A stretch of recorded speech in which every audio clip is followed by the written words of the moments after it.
મારી શાળાનું નામ છે ગ્રામ શાળા વેરછી, તાલુકો વાલોડ, જિલ્લો તાપી.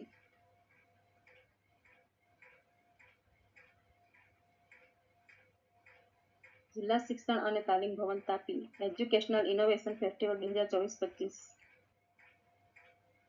મારું નામ છે વિનુબેન દિનેશભાઈ ચૌધરી. હું ગ્રામ શાળા વેરછીમાં ગણિત વિજ્ઞાન વિષય શિક્ષક તરીકે ફરજ બજાવું છું. મારા ઇનોવેશનનું નામ છે કૃત્રિમ બુદ્ધિમત્તાનો ઉપયોગથી વાંચન મૂલ્યાંકનમાં નવ વિચાર.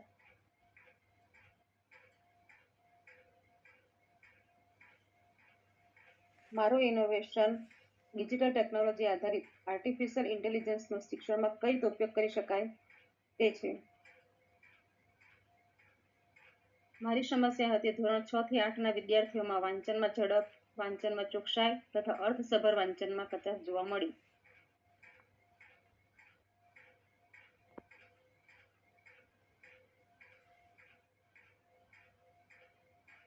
ઇનોવેશન પૂર્વે મારી શાળામાં વિદ્યાર્થીઓ અર્થસભર વાંચન કરી શકતા ન હતા. અર્થસભર વાંચનના અભાવે વિષય વસ્તુની સમજ, સુદૃઢ વાંચનમાં તકલીફ પડતી હતી. તેમની વાંચન ઝડપ યોગ્ય ન હતી. ઇનોવેશન પૂર્વે વાંચન મૂલ્યાંકનમાં યોગ્ય પરિણામ મળતું ન હતું. આ એક પ્રાયોગિક અભ્યાસ છે. ઇનોવેશન માટે AI એક ટૂલ્સ તરીકે ઉપયોગ કરવામાં આવેલ છે. 2023-24માં ધોરણ 7ના 8 વિદ્યાર્થીઓ તથા 2024-25માં ધોરણ 7ના 20 વિદ્યાર્થીઓને પસંદ કર્યા.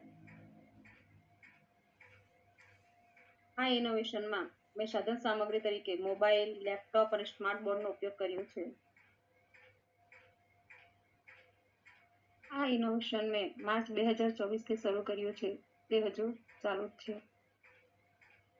મારી આ સમસ્યાના નિવારણ માટે ધોરણ 7ના વિદ્યાર્થીઓના અર્થસભર વાંચન, વાંચન ઝડપ તેમજ વાંચનમાં ચોકસાઈ આવે તે માટે AI આધારિત વાંચન સમીક્ષા બોટ સ્ટોરનો ઉપયોગ કરવાનું નક્કી કર્યું. વાંચન ઝડપ વધે તથા વાંચનમાં ચોકસાઈ વધે તે માટે રીડ એલોંગ એપનો ઉપયોગ કર્યો.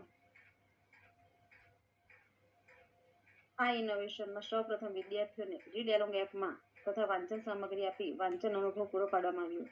ત્યારબાદ જે વિદ્યાર્થીઓ વાંચન કરતા શીખી જાય તેમને વાંચન મૂલ્યાંકન માટે AI આધારિત સ્વિપચેટ એપમાં વાંચન સમીક્ષા બોટ સ્ટોરનો ઉપયોગ કર્યો.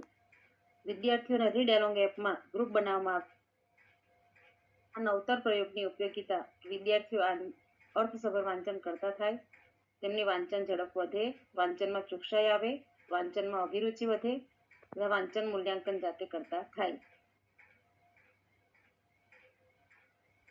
આ નવતર પ્રયોગના મૂલ્યાંકન માટે ઉપકરણ તરીકે મોબાઈલમાં સ્વિપચેટ એપમાં વાંચન સમીક્ષા બોટ સ્ટોરમાં આપેલ ફકરાનું વાંચન તથા ફકરાના અંતે 3 થી 5 પ્રશ્નોની પ્રશ્નોત્તરી તથા મૂલ્યાંકનની. આ નવતર પ્રયોગના પરિણામો મને ઘણા સારા મળ્યા. એમાં આ પરીક્ષામાં વિદ્યાર્થીએ વાંચેલ પેરેગ્રાફમાં પ્રતિ મિનિટમાં વાંચેલ શબ્દોની સંખ્યા, મોટેથી વાંચેલ શબ્દોની સંખ્યા, કુલ શબ્દોની સંખ્યા તથા સાચા શબ્દોની સંખ્યા તથા શબ્દો, ખોટા શબ્દોની સંખ્યા તથા શબ્દો, છૂટી ગયેલા શબ્દો તથા સંખ્યા. મારા આ નવતર પ્રયોગનું પરિણામ જોઈ શાળાના બીજા શિક્ષકોએ પણ તેમના ધોરણમાં વાંચન સમીક્ષા બોટ સ્ટોરનો ઉપયોગ શરૂ કર્યો. ધોરણ 2 થી 8ના વિદ્યાર્થીઓનું વાંચન પ્રવાહિતા મૂલ્યાંકન રિપોર્ટ આગળના ધોરણમાં પણ જોઈ શકાય છે. તેથી વિદ્યાર્થીની